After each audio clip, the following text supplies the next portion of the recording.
فلا تعلم نفس ما اخفی لهم من قرۃ اعین، تو کسی جان کو نہیں معلوم، کسی انسان کو نہیں معلوم کیا کچھ چھپایا گیا ہے ان کے لیے ان کی آنکھوں کی ٹھنڈک کے واسطے، یعنی جنت میں ہم نے کیا کچھ چھپایا ہوا ان کے لیے کوئی نہیں جانتا، فلا تعلم نفس، کوئی نہیں جانتا۔ اسی مضمون کو اصل میں حضور نے ادا کیا ہے کہ ما لا عین رات ولا اذن سمعت وما خطر علی قلب بشر، باقی جو چیزیں بیان کی گئی ہیں ان کے بھی اصل حقیقت تو وہاں کھلے گی، لیکن پھر بھی یہ تو ابتدائی نزل ہے، پہلی مہمان نوازی ان چیزوں سے ہے جن کا کہ قرآن مجید میں ذکر ہے، جن کو کہ ہم سمجھ سکتے ہیں۔ اصل نعمتیں جو جنت کی ہے وہ تو یہ فلا تعلم نفس، کوئی نہیں جانتا کیا کچھ چھپایا گیا ان کے لیے اللہ تعالیٰ نے، کیا کچھ تیار کر کے رکھا ہوا ہے ان کی آنکھوں کی ٹھنڈک کا سامان۔ جزاء بما کانوا یعملون، وہ بدلہ ہوگا ان کے اعمال کا۔ افمن کان مومنا کمن کان فاسقا، تو بھلا ایک شخص کہ جو مومن ہے کیا وہ ایسا ہو جائے گا جیسے فاسق ہو؟ کیا ان کا انجام برابر ہوگا؟ لا یستوون، نہیں وہ برابر نہیں ہو سکتے۔ اما الذین آمنوا وعملوا الصالحات، یقیناً وہ لوگ جو ایمان لائے اور جنہوں نے نیک عمل کیے، فلہم جنات المأویٰ، ان کے لیے تو وہ باغات ہیں جہاں ان کو ٹھکانہ دیا جائے گا۔ نزلا بما کانوا یعملون، اور یہ ہوگی ان کی ابتدائی مہمان نوازی۔ نزل عربی میں کہتے ہیں مہمان جیسے ہی آئے، نزیل اترا ہے وہ اپنی سواری سے، گھوڑے سے آیا ہے، اونٹ پر آیا ہے، آپ کے دروازے کے سامنے آ کر وہ اترا ہے، اونٹ کو بٹھایا ہے، اس سے اترا ہے، یا آج کار سے اتر رہا ہے، تو اب یہ نزیل ہے اس وقت۔ اس نزیل کے لیے نزل فوری طور پر، موسم کے اعتبار سے ٹھنڈا ہے یا گرم ہے، آپ فوری طور پر لاتے ہیں، یہ نزل ہے۔ پھر وہ اب آپ کے پاس ٹھہر گیا ہے، آپ نے اس کے لیے کمرے کا بندوبست کیا ہے، وہ وہاں پر اس نے استراحت کی ہے، اب آپ نے اہتمام کے ساتھ اس کے لیے کھانا تیار کروایا، یہ ہے ضیافت، ضیف اب بنا ہے وہ، تو جیسے آیا ہے وہ نزیل ہے، اور جب گھر میں آپ کے ٹھہر گیا تو اب ضیف ہے، وہ پھر ضیافت ہوگی۔ تو وہ چیزیں جو ہیں ما لا عین رات ولا اذن سمعت وما خطر علی قلب بشر، یہ اصل میں ضیافت خداوندی ہے، اور یہ نزل ہے جس کا ذکر قرآن مجید میں اس تفصیل سے آیا ہے۔ وَأَمَّا الَّذِينَ فَسَقُوا فَمَأْوَاهُمُ النَّارُ، اور جو لوگ سرکش تھے اور جنہوں نے نافرمانی کی تھی ان کا ٹھکانہ آگ ہے۔ كُلَّمَا أَرَادُوا أَن يَخْرُجُوا مِنْهَا، جب بھی وہ چاہیں گے کہ وہاں سے نکل بھاگیں، أُعِيدُوا فِيهَا، پھر انہیں اسی میں لوٹا دیا جائے گا۔ وَقِيلَ لَهُمْ ذُوقُوا عَذَابَ النَّارِ الَّذِي كُنتُمْ بِهِ تُكَذِّبُونَ، اور ان سے کہا جائے گا چکھو اب مزہ اس عذاب کا، آگ کے عذاب کا جس کو تم جھٹلاتے رہے تھے۔ وَلَنُذِيقَنَّهُم مِّنَ الْعَذَابِ الْأَدْنَىٰ دُونَ الْعَذَابِ الْأَكْبَرِ لَعَلَّهُمْ يَرْجِعُونَ۔ یہ ہے آیت نمبر 21 اس سورہ مبارکہ کی، اور آیت نمبر 41 تھی سورہ الروم کی۔ ظہر الفساد فی البر والبحر بما کسبت ایدی الناس لیذیقہم بعض الذی عملوا لعلہم یرجعون،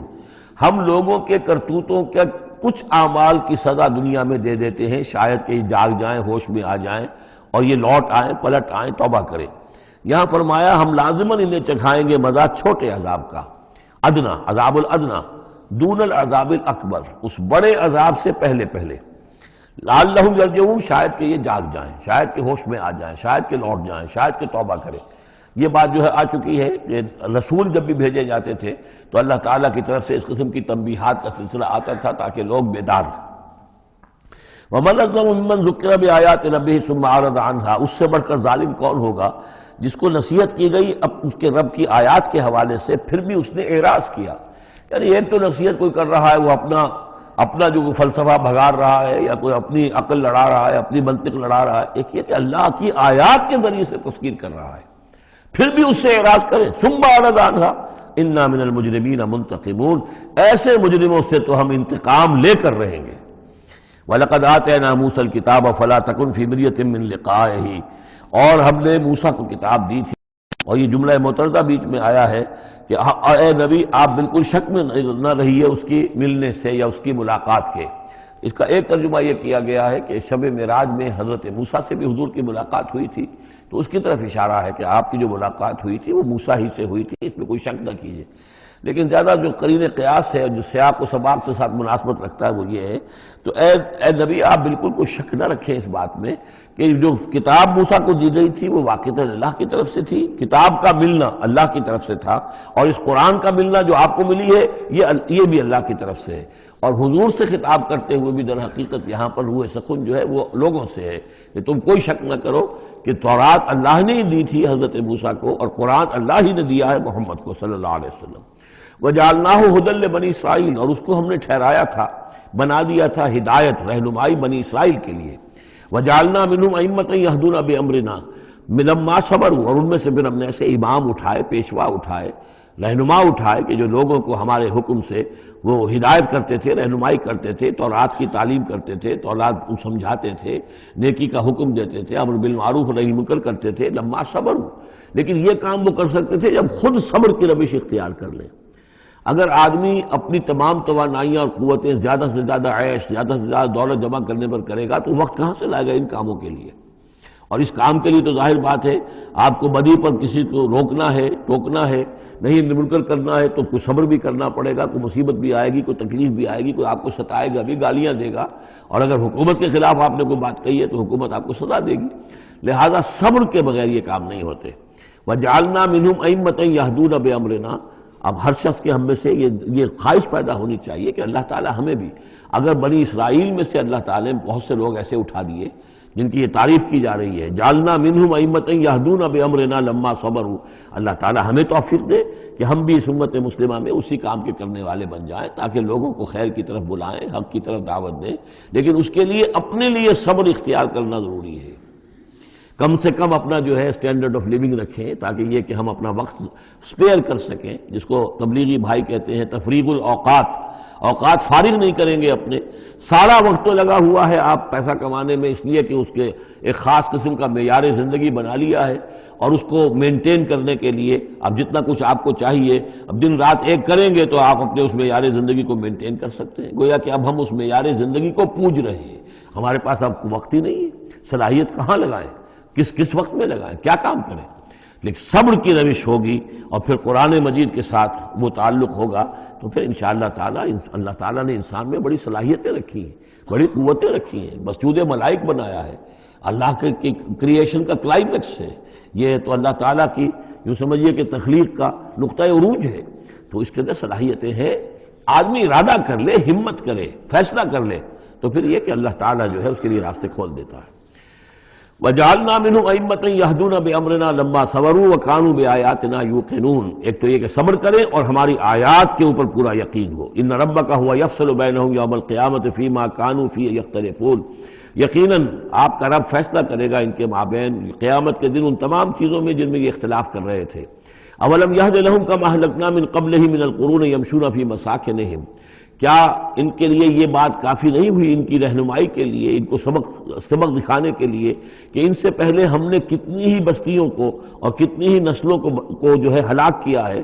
کہ وہ جو پھرتے تھے اپنی انہی مساکن میں، اپنے شہروں میں، اور ایک مفہوم یہ کہ جن میں اب یہ پھر رہے ہیں، یہ جاتے ہیں اور سمود کی بستیوں کے پاس سے گزرتے ہیں۔ اور آج ہی بتایا گیا ہے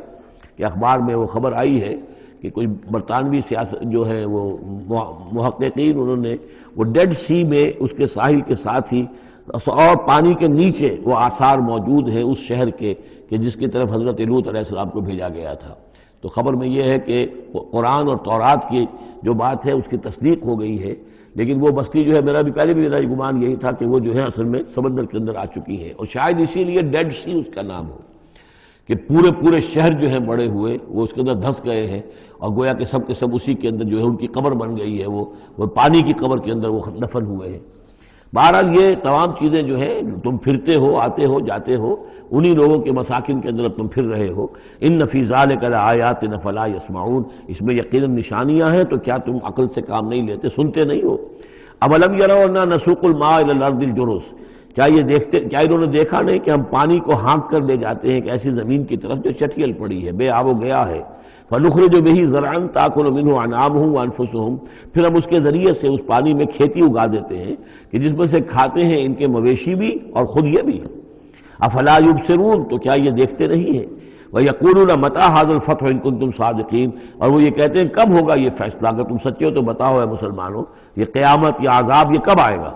قُلْ يَوْمُ الْفَتْحِ لَا يَنفَعُ الَّذِينَ كَفَرُوا إِيمَانُهُمْ، کہہ دیجئے وہ جو فیصلے کا دن ہوگا پھر اس دن کافروں کا ایمان لانا ان کے لیے ہرگز مفید نہیں ہوگا۔ ایمان لانا غیب میں اب، جبکہ وہ حقائق جو ہیں وہ غیب کے پردے میں چھپے ہوئے ہیں، تب وہ مفید ہے، لیکن جب فیصلہ ہو جائے گا اور جب تمام حقائق جو ہیں وہ نگاہوں کے سامنے آ جائیں گے، یوم الفتح لا ينفع الذین کفروا ایمانہم ولا هم ینظرون، اور پھر انہیں کوئی مہلت نہیں ملے گی کہ اب وہ کوئی توبہ کر لیں یا کوئی اپنی اصلاح کر لیں۔ فاعرض عنہم، تو اے نبی آپ ان سے اعراض فرمائیے، ان سے درگزر کیجئے، ان کی باتوں پر زیادہ نہ جائیے۔ منتظر انہم منتظرون، آپ بھی انتظار کیجئے اور یہ بھی انتظار کر رہے ہیں۔ اب اس کے بعد آ گئی ہے سورہ احزاب۔ 8 سورتیں مکی اب ختم ہو گئی، سورۃ الفرقان، سورۃ الشعراء، سورۃ النمل، سورۃ القصص، پھر سورۃ العنکبوت، سورۃ الروم، سورۃ لقمان اور سورۃ السجدہ۔ اب یہ سورت ہے واحد، اور یہ نوٹ کر لیجئے اچھی طرح، اس کا جوڑا ہے سورہ نور کے جو ہم پڑھ چکے ہیں۔ پہلے 14 سورتوں کے بعد ایک سورت آئی مدنی، سورہ نور۔ اب 8 مکی سورتوں کے بعد ایک سورت آئی ہے، یہ سورہ احزاب۔ اور اتنی گہری مناسبت ان کے مضامین میں، معاشرتی احکام، زمانہ نزول کے اعتبار سے یہ 1 سال پہلے نازل ہوئی ہے سورہ نور سے۔ یہ سن 5 زمانہ نزول ہے، وہ سن 6 زمانہ نزول ہے۔ چنانچہ جو معاشرتی احکام آئے ہیں ان میں بھی آپ کو یہ ترتیب ملے گی کہ پردے کے ابتدائی احکام اس صورت میں آئے ہیں۔ اور پردے کے ابتدائی احکام سے مراد کیا ہے؟ گھر سے باہر نکلتے ہوئے عورت کو کیا کرنا ہے، مسلمان عورت کو کیا کرنا ہے، گھر سے باہر کا پردہ کیا ہے۔ لیکن گھر کے اندر جو پردہ ہے، سطر ہے اس کا ذکر جو ہے وہ یہ سورہ نور کے اندر تھا جو ہم پڑھ چکے ہیں۔ اس کے محرم کون کون ہیں، گھر میں کون آ سکتا ہے، باقی سب جو ہے نامحرم۔ وہ گھروں میں ہمارا جو نظام بنا تھا کہ بیٹھک باہر ہوتی تھی، جو بھی مہمان آیا ہے، کوئی آیا باہر ٹھہرے گا، اندر نہیں جائے گا۔ باہر کا ایک مردانہ حصہ ہے مکان کا، پھر وہ ایک ڈیوڑی ہوتی تھی، ڈیوڑی میں سے اندر پھر زنانہ ہے۔ خواتین آئیں گی تو اندر جائیں گی، باقی مرد جو ہے وہ باہر ٹھہریں گے، اندر نہیں جائیں گے۔ ہمارے ہاں کی وہ مکس جو ہے وہ معاشرت نہیں تھی، مخلوط معاشرت نہیں تھی۔ تو اس میں یہ ہے کہ جو نامحرم ہے وہ وہاں رہیں گے، باہر بیٹھک میں بیٹھیں گے، اور جو محرم ہے وہ اندر جا سکتا ہے۔ اس جو گھر کی خاتون ہے، خاتون خانہ ہے، اس کا بھائی ہے، اس کا بھتیجا ہے، اس کا بھانجا ہے، اس کے والد ہیں، اس کا چچا ہے، وہ ہے، ٹھیک ہے، وہ محرم ہے، وہ گھر کے اندر جا سکتے ہیں۔ یہ سارے احکام اس میں دیے گئے۔ سورہ نور کا اور سورہ احزاب کا ایک فرق یہ ہے کہ سورہ احزاب میں اگرچہ جنگ کے معاملے میں کچھ تذکرہ تو ہے، لیکن کسی جنگ کا وہاں پر ذکر موجود نہیں ہے۔ خلافت قائم کرنے کا معاملہ ہے، وہ آیا ہے کہ خلافت اب قائم ہوگی، لیکن خلافت کے قیام کے لیے جو اصل ٹرننگ پوائنٹ تھا وہ جنگ احزاب تھی، غزوہ احزاب، اس کا ذکر جو ہے وہ سورہ احزاب میں ہے۔ تو اس طریقے سے یہ دونوں صورتیں باہم بہت ہی ایک دوسرے سے مشابہ ہیں، اور جیسا کہ میں نے عرض کیا تھا، آیت نمبر 35 وہاں کی عظیم ترین آیت ہے۔ اللہ نور السماوات والارض مثل نورہ کمشکات فیہا مصباح المصباح فی زجاجہ، یہ جو آیت ہے پوری، وہ عظیم ترین آیت ہے ایمان کی حقیقت پر۔ اور ٹھیک 35ویں آیت اس صورت کے اندر ہے کہ جب وہ ایمان حقیقی دل میں پیدا ہو جاتا ہے تو انسان کی شخصیت میں کیا اوصاف پیدا ہوتے ہیں۔ وہ 10 اوصاف مردوں اور عورتوں کے ذمن میں دوہرا کر آئے ہیں، وہ اس سورہ مبارکہ میں نمبر 35 آیت وہی ہے۔ اس میں ایک خاص بات نوٹ کیجئے کہ اگرچہ اس کے جو 2 رکوع ہیں، دوسرا اور تیسرا، وہ ایک ہے اپنے مضمون میں، اور اس کے اندر غزوہ احزاب کا تذکرہ ہے۔ پہلا رکوع جو ہے وہ پھر چوتھے کے ساتھ جا کر ملے گا، جیسے کہ ہم نے دیکھا تھا سورہ توبہ کے اندر بھی کہ پہلا رکوع پھر چوتھے کے ساتھ جا کر ملتا تھا، اس کے مضامین جو ہے اس کے ساتھ ملتے تھے۔ درمیان میں جو ہے 2 رکوع آ گئے تھے کہ جو 1 سال پہلے نازل ہوئے، جو کہ یعنی فتح مکہ سے پہلے نازل ہوئے، لیکن اس کے بعد وہ جو نازل ہوئے ہیں سن 9 کے اندر، اس کے اندر جو ہے وہ پہلا رکوع کی 6 آیات اور اس کے بعد پھر چوتھا اور 5واں رکوع ہے۔ بالکل وہی آپ کو ترتیب یہاں ملے گی، اس لیے کہ قرآن کا اسلوب یہ ہے کہ خاص جو موضوع ہوتا ہے کسی صورت کا، اس سے متعلق آیات کو پہلے نکال کر رکھ دیتے ہیں۔ جیسے سورہ انفال میں بھی ہم نے دیکھا، یسألونک عن الانفال قل الانفال للہ والرسول، اگرچہ وہاں پھر بات کو چھوڑ دیا گیا، پھر جا کر وہ صورت کے وسط میں مضمون آ رہا ہے۔